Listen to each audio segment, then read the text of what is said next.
Inflation eases for the third straight month in December despite the typical surge in demand during the holiday season. The Philippine Statistics Authority reports that inflation, as measured by the Consumer Price Index, eased to 3.9% year-on-year in the final month of 2023 from 4.1% in November. The latest reading fell within the Bangko Sentral ng Pilipinas' forecast range for the last month of the year at 3.6% to 4.4%, which was also the slowest print recorded since February 2022. For the entire 2023, inflation averaged 6%, higher than the 5.8% recorded in 2022. This also marked the second straight year of above-target inflation. Data showed food inflation at the national level eased to 5.5% in December from 5.8% in the previous month. In a statement, the Bangko Sentral ng Pilipinas said the December inflation print was consistent with its projections that inflation would likely moderate in the near term due to easing supply-side price pressures and negative base effects, adding that the balance of risks to the inflation outlook continues to lean significantly toward the upside. The BSP also noted that key upside risks are associated with potential pressures from higher transport charges, increased electricity rates, and higher oil and food prices due to strong El Niño conditions. Lawmakers slam what they call as abrupt decision of the Commission on Higher Education to discontinue the senior high school program in government-run universities and colleges.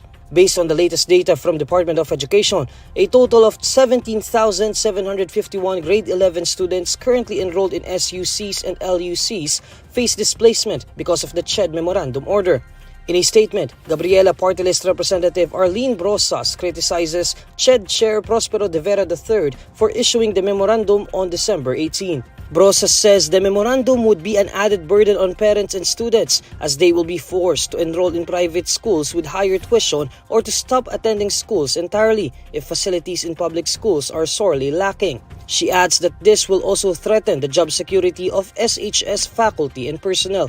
Fellow Makabayan lawmaker, ACT Teachers Party List Representative Franz Castro says CHED and the Department of Education should have held consultations with stakeholders before issuing the memorandum. On the other hand, Kabataan Party List Representative Raul Manuel questions the decision of DepEd and CHED to allow 18,000 SHS students to enroll in SUCs and LUCs, only to stop the program even before the students could graduate. Meanwhile, Assistant Education Secretary Francis Bringas says that public schools are prepared to absorb students with certain school divisions accommodating an average of 250 new SHS students next school year. Senator Ronald Bato Dela Rosa says former President Rodrigo Duterte may seek out a Senate seat in the 2025 midterm elections if the International Criminal Court investigation pushes through. In a virtual interview, De La Rosa says that Duterte's possible candidacy has been raised by several fellow PDP Laban members, although the former president has still not decided on it. De La Rosa and Duterte are both part of the PDP Laban wing under former Energy Secretary Alfonso Cusi. Isa yan sa posibilidad. Pwede mangyari. Kasi narinig ko na yan sa meeting namin. Lahat ng mga majority ng aming kasama sa partido ay gustong tumakbo si Pangulong Duterte.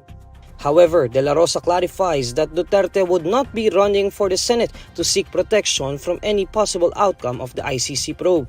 Hindi naman siguro, hindi naman sa for protection purposes dahil hindi naman niya kailangan ng protection pa, no? Because I am sure if this government, the present government is reasonable enough, the former president should be protected.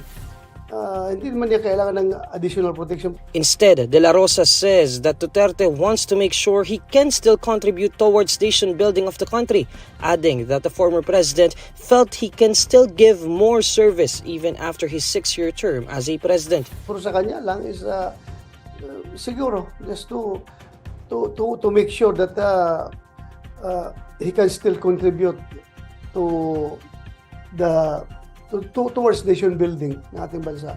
After his 6 years term as president, baka pakiramdam niya mayroon pang naiwan sa kanya na pwede pang i-share sa ating mga kababayan na hinahanap-hanap naman ng ating mga kababayan. So baka mag-give in siya to that pressure. Dela Rosa notes that the former president has not yet decided on proposals for him to return to public service. The death toll from the massive quake that hit central Japan rises to 92 on Friday, January 5. Thousands of rescuers are racing against the clock 4 days after the 7.5 magnitude quake on New Year's Day. Local authorities say that the number of missing jumped to 242. The powerful main tremor, followed by hundreds of aftershocks, injured at least 330 people. Around 30,000 households are without electricity in the Ishikawa region, and 89,000 homes there and in 2 neighboring regions have no water.